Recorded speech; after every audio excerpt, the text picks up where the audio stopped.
یہ قصہ ہے 1131 کا، جب مصر کے ایک قصبہ میں ایک بارش اور نورانی چہرے والا شخص اپنی دو بیویوں کے ساتھ، جو کہ سر سے پاؤں تک مستور تھیں، داخل ہوا۔ وہ قصبے کے کسی عام سے آدمی کا مہمان تھا۔ اس قصبے میں درمیانے درجے کے لوگ رہتے تھے، جو زیادہ پڑھے لکھے تو نہ تھے لیکن اپنے مذہب سے لگاؤ رکھتے تھے اور اسلامی طور طریقوں کے مطابق زندگی بسر کرتے تھے۔ وہ نورانی چہرے والا شخص جب سے قصبے میں آیا تھا، پابندی سے نماز کی ادائیگی کے لیے مسجد جاتا اور لوگوں سے خوش اخلاقی سے ملتا۔ اس کے بولنے کا انداز ایسا شیریں اور پر اثر تھا کہ لوگ جلد ہی اس کی شخصیت سے متاثر ہونا شروع ہو گئے اور اس کا شمار قصبے کے معتبر اور عزت دار لوگوں میں ہونے لگا۔ اس شخص کا زیادہ تر وقت مسجد میں گزرنے لگا اور خاص طور پر امام مسجد کے ساتھ اس کے دوستانہ تعلقات پیدا ہو گئے۔ وہ اکثر امام مسجد کے ساتھ دینی امور پر تبادلہ خیال کرتا، جس سے امام مسجد بھی اس کی ذہانت اور علم و فراست کا گرویدہ ہو گیا۔ لوگوں نے اکثر اسے امام مسجد کے ساتھ کھانا کھاتے اور اس کے لیے کھانا لے کر جاتے دیکھا اور اس کی نیک نیتی اور بزرگی کی تعریفیں ہونے لگیں۔ پھر کچھ دن گزرے کہ امام مسجد بیمار پڑ گیا اور پیٹ میں شدید درد کی شکایت کرنے لگا۔ قصبے کے طبیب اس کا علاج کرنے لگے لیکن کوئی بھی اس کی بیماری کو نہ سمجھ سکا اور امام مسجد اس بیماری کی حالت میں اس جہان فانی سے رخصت ہو گیا۔ اب قصبے کے لوگوں کو مسئلہ درپیش آیا کہ پیش امام کی خدمات کو سر انجام دے، کیونکہ وہ خود میں سے کسی کو بھی اس لائق نہیں سمجھتے تھے۔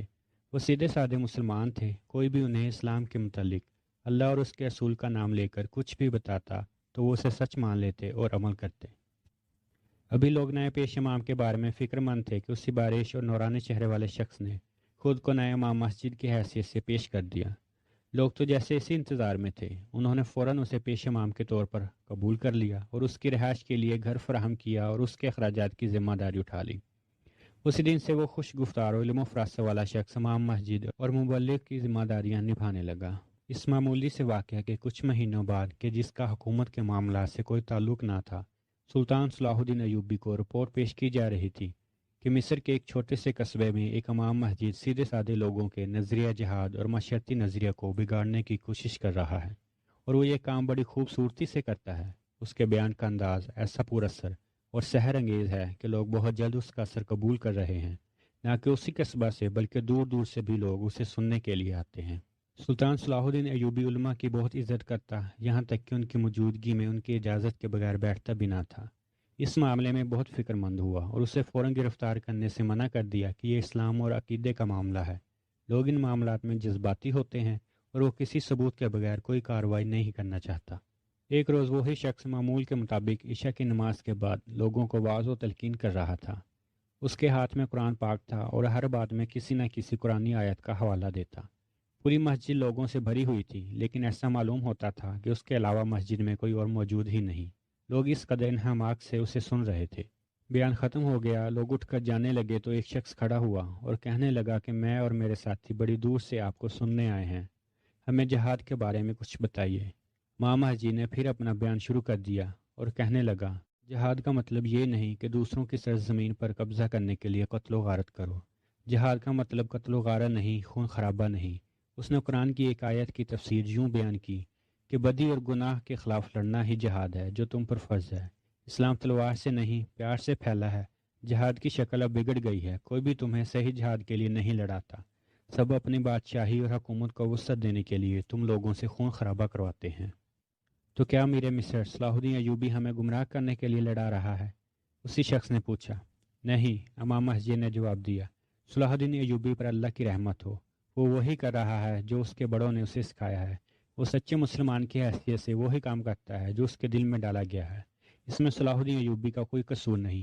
میں خود کسی دن امیر مصر سے ملوں گا، اسے صحیح جہاد کے بارے میں بتاؤں گا، پھر سب اس بے معنی قتل و غارت اور خون خرابے سے بچ جائیں گے۔ امام مسجد نے مزید کہا کہ اسلام میں 4 شادیاں فرض ہیں تاکہ تم اپنی نفسانی خواہشات پوری کر سکو، اور جو شادی نہیں کرنا چاہتا وہ عورتیں خرید کر بھی اپنی خواہشات پوری کر سکتا ہے۔ اس میں کوئی گناہ نہیں، کیونکہ نفسانی خواہشات کا جذبہ خدا نے ہی سب انسانوں میں پیدا کیا ہے، اور وہ اسے پورا کرنے کا حکم دیتا ہے، چاہے کسی بھی طریقے سے کیا جائے۔ اس نے اپنا بیان ختم کیا اور لوگ اٹھ کر چلے گئے۔ صرف 2 آدمی بیٹھے رہے، جن میں سے ایک وہی تھا جس نے جہاد کے بارے میں پوچھا تھا۔ امام صاحب نے پوچھا، کیا تمہیں جواب مل گیا؟ تو اس نے کہا، جی امام صاحب، مل گیا۔ یہ شخص لباس سے درمیانی حیثیت کا آدمی لگتا تھا۔ اس کی آنکھ پر ہری پٹی بندھی ہوئی تھی، لمبی داڑھی اور مونچھیں بڑھی ہوئی تھیں۔ جو آدمی اس کے ساتھ تھا اس کی بھی لمبی داڑھی اور مونچھیں تھیں، اور دونوں نے بڑے چوگے پہن رکھے تھے اور سر اماموں سے ڈھانپ رکھے تھے۔ اس آدمی نے کہا، ہم آپ کو کئی دن سے ڈھونڈ رہے ہیں۔ آپ کا دست بتاتا ہے کہ ہم صحیح جگہ پر آ گئے ہیں، اور آپ وہی ہیں جس کی ہمیں تلاش تھی۔ امام مسجد نے باہی کی طرف دیکھا اور بے توجیہی کے انداز میں بولا، معلوم نہیں موسم کیسا رہے گا، بارش آئے گی۔ ہری پٹی والے نے بولا، آسمان بالکل صاف ہے۔ امام مسجد نے کہا، ہم گھٹائے لائیں گے۔ ہری پٹے والے نے کہا اور کہکا لگایا۔ امام مسجد مسکرایا اور رازداری سے پوچھا، کہاں سے آئے ہو؟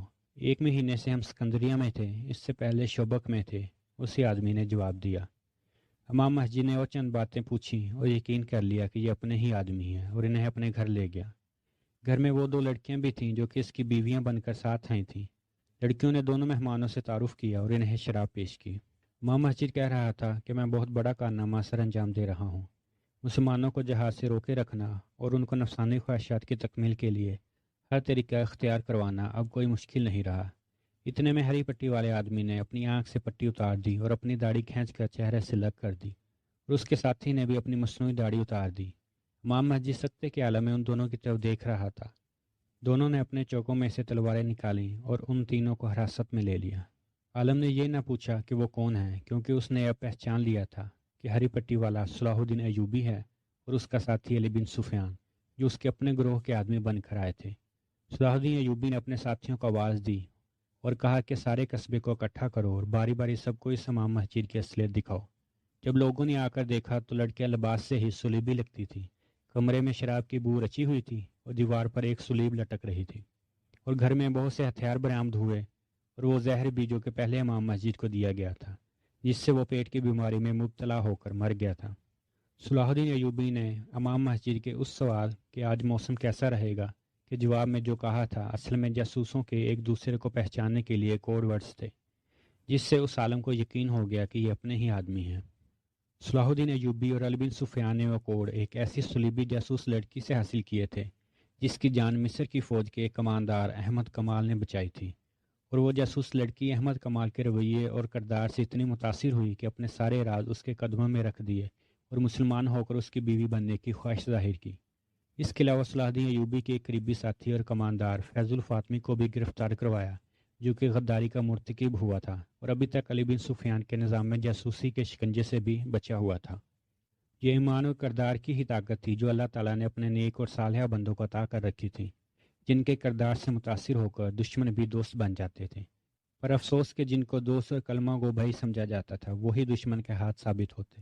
تاریخ دان لکھتے ہیں کہ صلاح الدین ایوبی فیض الفاطمی کی سزائے موت کے پروانے پر دستخط کرتے ہوئے زاروں کے تار رو رہا تھا کہ ایمان فروشی اب ہمارے ان بھائیوں تک پہنچ چکی ہے کہ جن کے بارے میں ہم سوچ بھی نہیں سکتے تھے۔ تو دوستو، فلسطین کی فتح کے رستے میں اپنے ہی ایمان فروش بھائی جو خود کو مسلمان کہلواتے تھے، صلاح الدین ایوبی کے پاؤں کی زنجیر بنے ہوئے تھے، جنہیں بروقت کاٹنا ناگزیر ہو چکا تھا۔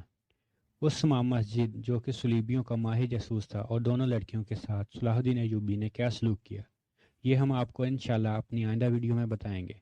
صلاح الدین ایوبی اور علی بن سفیان کی ذہانت سے بھرپور یہ ایمان افروز واقعہ آپ کو کیسا لگا؟ کمنٹ سیکشن میں ہمیں ضرور بتائیں، اور آئندہ ویڈیوز کے لیے ہمارے چینل کو سبسکرائب کر کے بیل کے بٹن پر ضرور کلک کریں۔ خوش رہیں، خوش رکھیں اور یاد رکھیں اپنی تاریخ کو۔ خدا حافظ۔